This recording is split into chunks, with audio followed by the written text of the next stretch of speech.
Lors d'un workshop sur Fusion 360, on m'a demandé de faire des assemblages et on va aller un petit peu plus loin avec l'installation de paramètres dans Fusion. Ça va nous permettre de modifier l'ensemble de ce qu'on fait en quelques clics.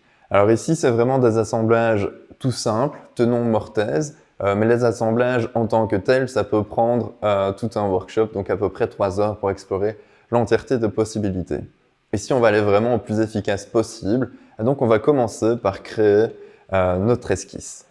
Hop. Voilà. Et donc, on va commencer par aller installer les paramètres. Donc, il suffit de cliquer sur le petit plus. Ici, vous avez le nom qui va être utilisé. Vous avez l'expression, donc là, c'est en millimètres. Hop. Voilà.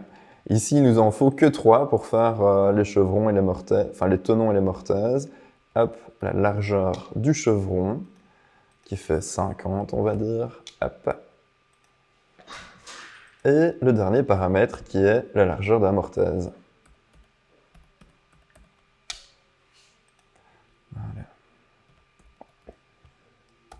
Donc l'avantage, c'est qu'on peut mettre les expressions, des divisions, etc. Hop. Voilà.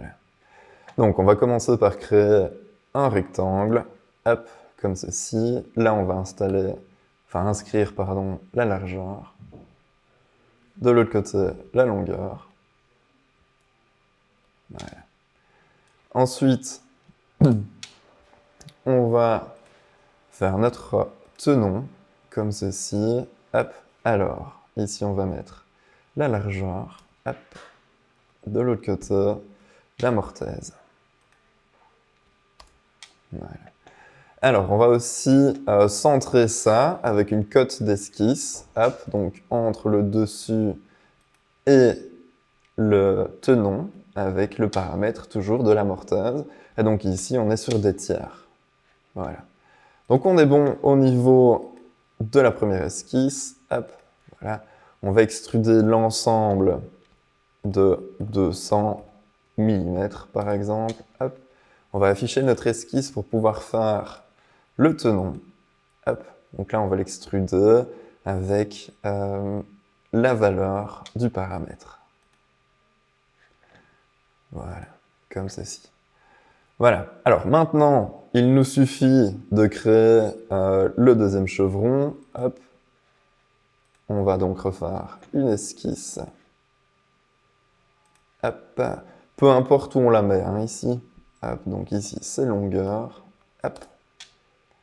De l'autre côté, c'est donc largeur. Hop.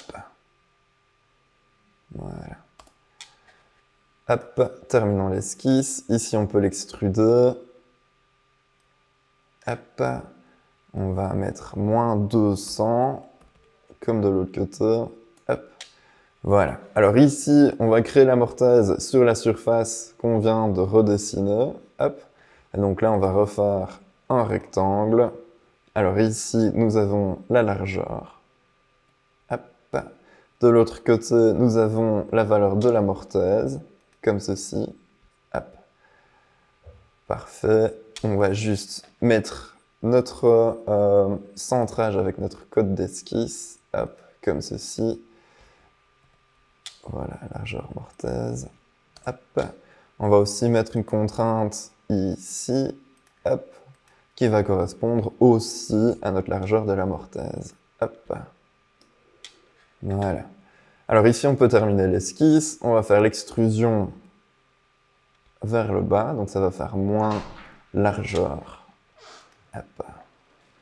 Voilà. On vérifie bien que tout ça a coupé partout. Donc ici, on est prêt. Et là, on va voir vraiment comment faire l'assemblage dans Fusion. Alors, on va partir sur quelque chose d'assez simple. Vu que c'est des assemblages simples aussi, on va faire une liaison. Et pour ça, il faut d'abord créer des composants. Donc pour ça, on va dans le navigateur, on fait un clic droit sur le corps, on fait créer nouveau composant. Pareil pour le deuxième corps, comme ceci. Et là, on est parti. Donc liaison. Voilà. Alors, on va lier du coup le tenon ici. Et donc là, vous voyez qu'il y a un ensemble de points qui sont présents et qu'il y a une sorte de petite cible avec des axes. Et ça, il faut la mettre au centre du tenon, comme ceci. Pour le deuxième, Ben, on va faire pareil dans la mortaise. Hop, donc on va zoomer un petit peu et on va mettre cette cible aussi en plein milieu.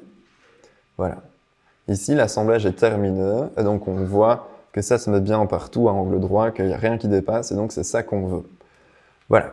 Alors, si maintenant on devait travailler avec d'autres types de chevrons, d'autres tailles, on peut retourner dans l'esquisse, dans le navigateur, faire un clic droit dessus, cliquer sur modifier, aller dans les paramètres, et là on peut inscrire par exemple 90 sur 70, et nous avons l'ensemble qui va bouger. Hop, voilà.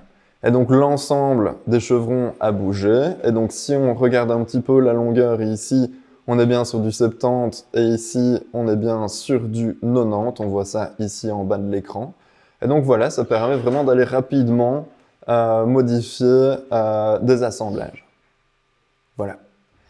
J'espère que ça a été utile. Je m'y connais pas trop en tenon mortaise, si ce n'est le dessin de base. Et donc j'ai mis des valeurs de tiers.